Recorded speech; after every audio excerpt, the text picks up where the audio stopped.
Bismillahirrahmanirrahim.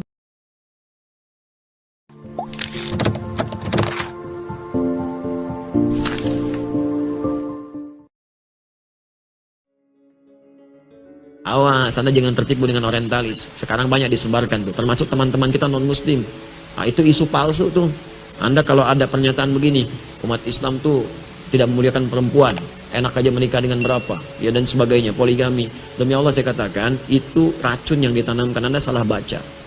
Salah baca. Jadi kalau membaca itu jelas riwayatnya. Dari dulu banyak orang merendahkan perempuan. Bahkan seenaknya aja.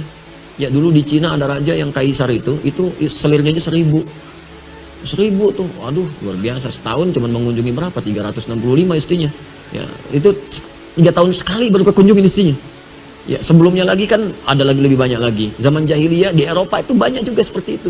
Ya selirnya banyak, gundiknya banyak, nggak ada dianggap. Bahkan ada yang perempuan diperjualbelikan seenaknya. Suami bisa tukeran, termasuk di jahiliyah.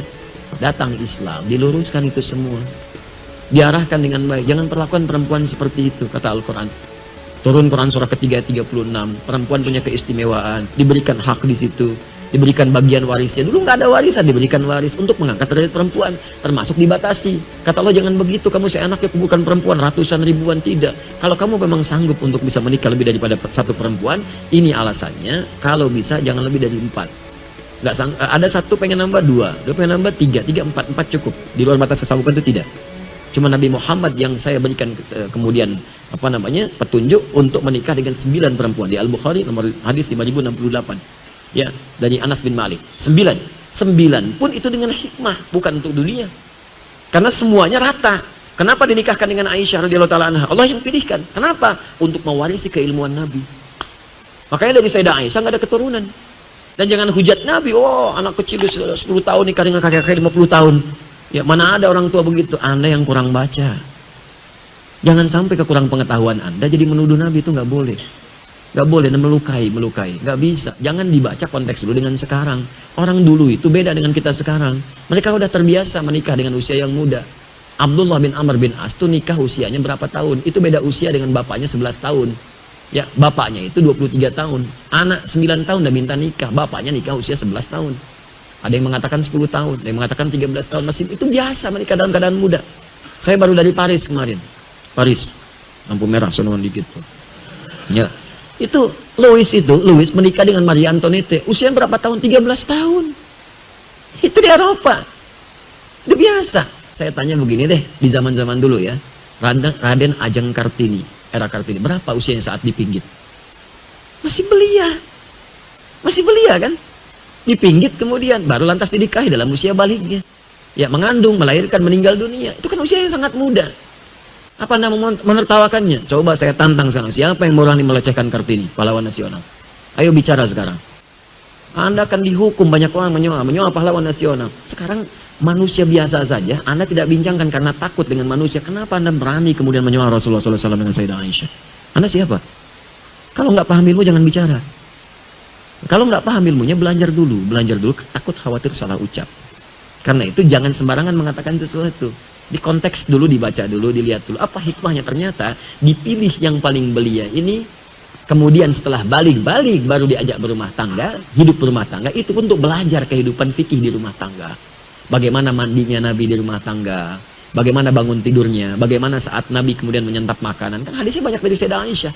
Ternyata Aisyah anak yang cerdas. Setelah dewasa disampaikan semua itu, jadilah guru. Jadi guru Sayyidah Aisyah meriwayatkan hadis-hadis Nabi yang jarang didapatkan yang di luar rumah.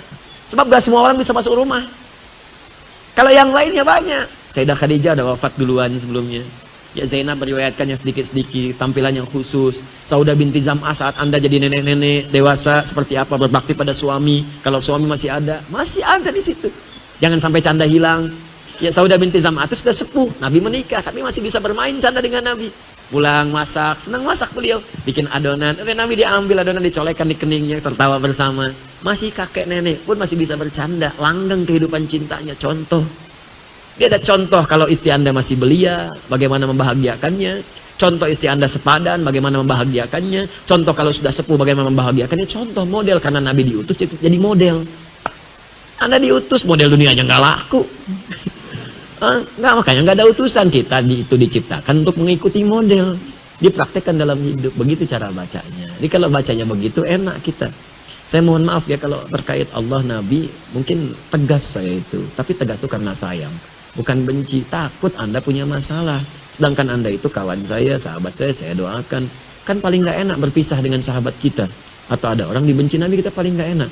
Karena itu kalau masalah dengan Nabi, saya tegas gitu. Tapi ketegasan itu sebagai cinta, bukan radikal.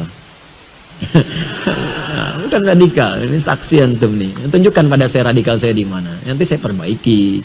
Kan kita memperbaiki diri setiap hari. Mungkin ada yang salah itu pasti, tapi di balik yang salah kita bertobat. Tunjukkanlah kalau ada yang kurang baik, tunjukkan supaya saya perbaiki. Ya, alhamdulillah, mudah-mudahan Allah berikan kebaikan. Ya, alhamdulillah. Kita nggak perlu banyak-banyak lah hal-hal yang kita bahas, sedikit tapi bisa bermanfaat insya Allah. Ya, jadi beberapa waktu ini saya mohon doa juga. Ya, saya sedang menata diri untuk belajar lagi, kemudian mengkaji lagi, praktekkan lagi. Jadi silakan, saya senang hati kalau ada yang kurang sampaikan, saya koreksi.